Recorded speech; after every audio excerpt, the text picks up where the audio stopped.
Item number 11 is the paper referred to us from Audit and Risk. So if I can ask Emma to come to the table, and Councillor Newman, would you like to move this, and Councillor Cashmore second it? So Emma, if you'd just like to talk to the report, it's all there in writing, but anything that we need to be aware of, and then I'll take questions and comments together again. Emma. Thank you, and good afternoon, everybody. So yes, this is the risk update report, which has been referred across from the Audit and Risk Committee, which met on the 26th of May.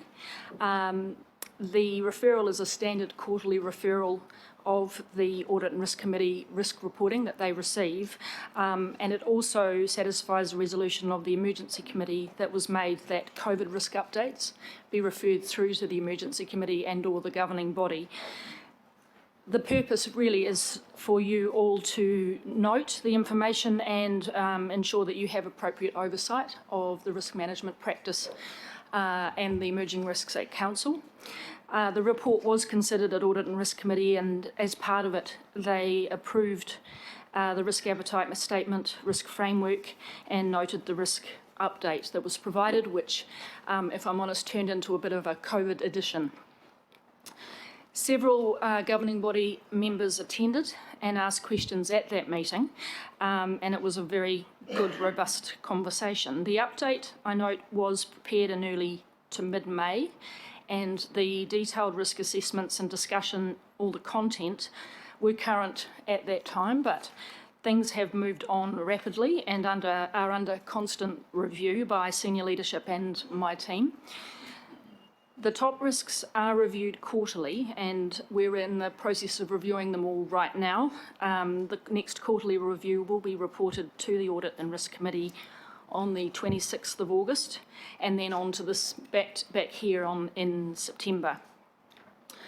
The water risk and other risks noted as trending up are particularly under close review and are being used in all decision making and reporting that are coming through to this committee on the substantive matters.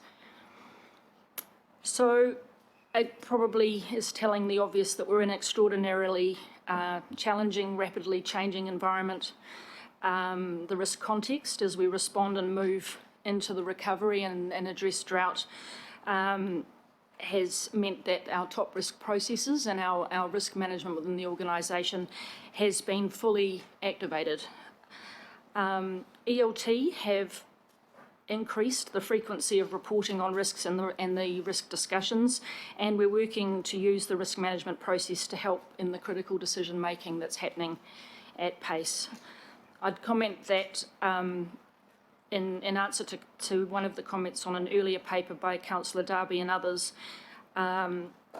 this is a time when we are being challenged and we have the opportunity to do innovative things, and I believe that risk management plays a critical role in supporting that, enabling that, so that we can work through these ideas and do it in a safe way for Council, and take those opportunities and not be afraid, because we understand the risks. We've worked it through, we understand how they weigh up, and we can move forward based on solid information. So my team is very busy, more busy than ever, and that is the way I see us adding value right now. We're there to help in that innovation and in that those challenging decisions. Overall, the Council's processes and the content in this report has received very good feedback from a number of places, and the Mayor at the beginning of this meeting noted that we had received positive feedback from the Auditor General recently on our activity and on all of the Council's work, including from the Emergency Committee members through the COVID period. And in a paper entitled Insights into Local Government, which was tabled in Parliament last week, Auckland Council got a good mention. It was a one-liner, but we'll, as the Mayor says, we'll take it.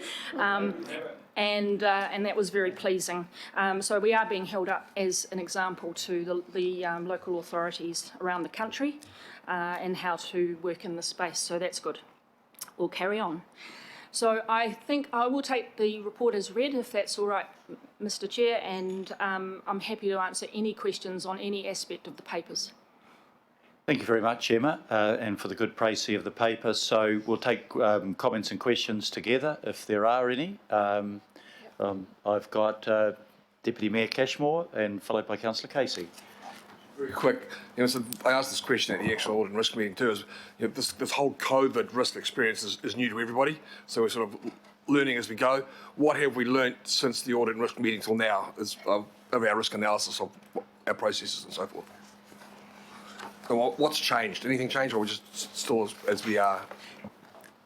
So at the committee, we were talking about 3 areas of emerging risk, which were top of mind, and they were the financial management risks and the drought water risks, and we were also talking about Māori outcomes, which was going onto the top risk register as well, and risks around recovery.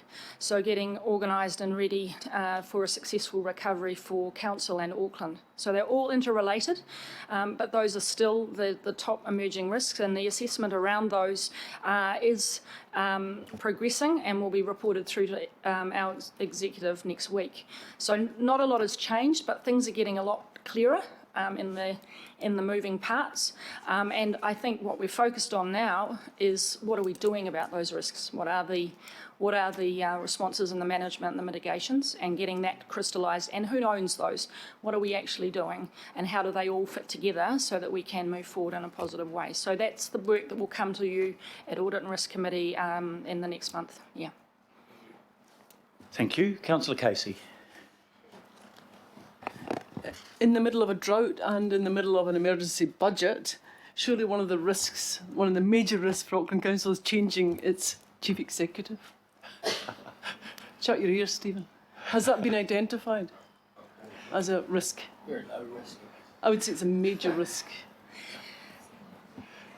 Yes, it's actually been raised by a number of councillors previously, and is a known challenge, and we've had a good solid process around that.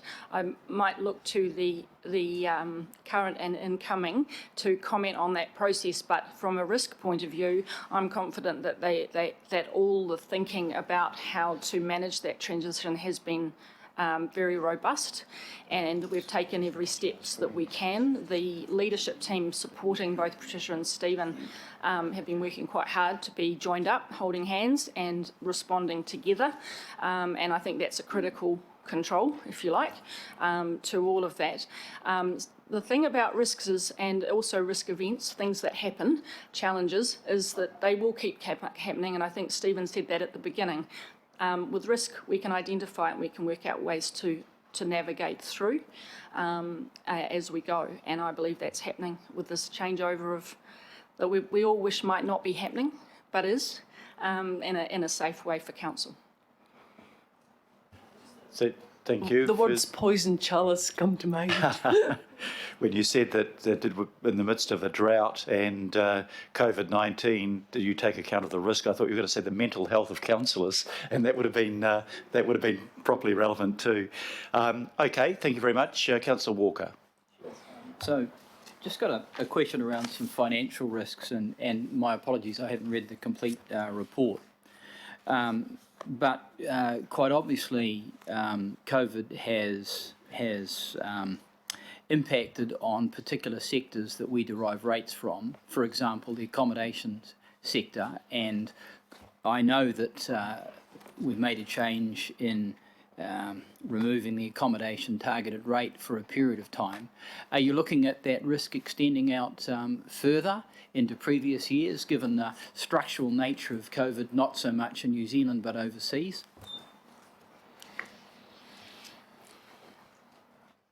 I think with the financial risk and the financial management risk, that there are phases to it. So there's the immediate phase that we're in now, and with the shorter term, and there are certain risk profile there, and there are various measures being taken, including the hard decisions and levers being pulled through the emergency budget.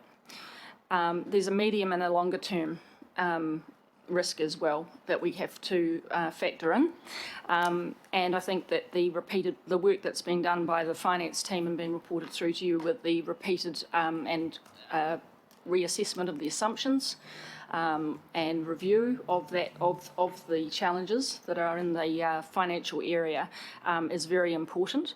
But I do see it as not something that we might be able to take away within 6 months, say, from the top risks. But the good thing about the quarterly risk review at the moment, the monthly risk review that's been undertaken, it means that we are constantly asking that question. Is this still a top risk? Does it need to be here? Does it need to be increased in its rating? Or how do we need to do more? Do we need to do less? And that's the purpose of the process. And the other risk I'll just ask is, I would suggest a financial risk if we are selling assets under distress, selling them too cheap, and that could be against a background where retaining the asset might generate significantly more return than our cost of capital. So in that sale, we're not only selling an asset for conceivably well under book value, but we're actually impacting on our debt position. So our debt position becomes worse. Do you assess that as a risk, particularly if we could be talking about, scales of magnitude of many tens of millions of dollars?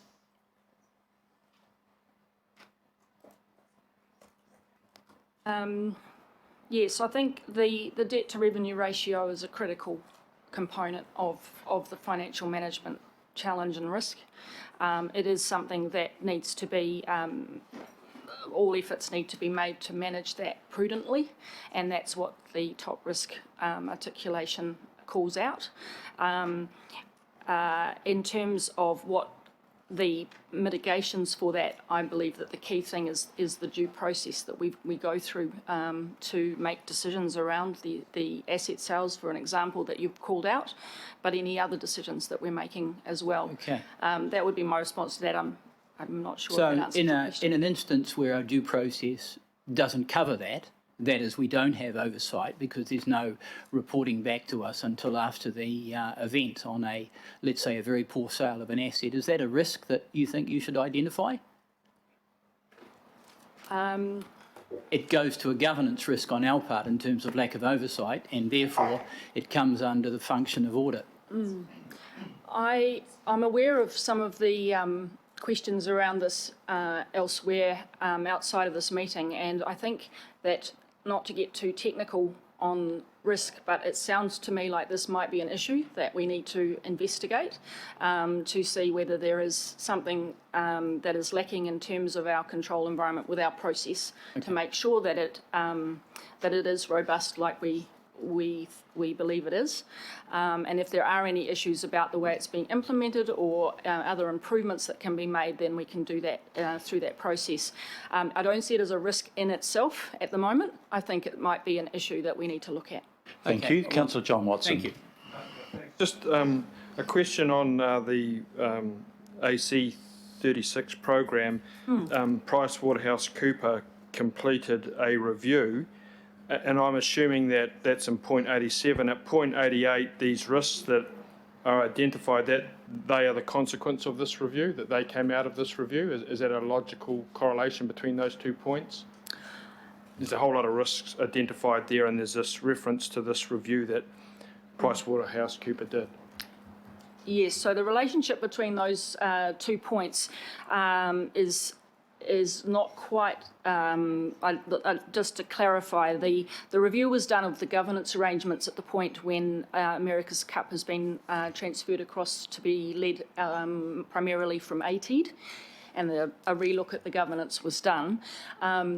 The other paragraph is the current risks that are being identified through the governance that are there, and through the support from enterprise risk and the project management. So the two, the risks that are identified are the current, or the risks back in May that were the primary risks that were identified within the program itself and the delivery of it, and it's a separate point on the PwC. Yeah.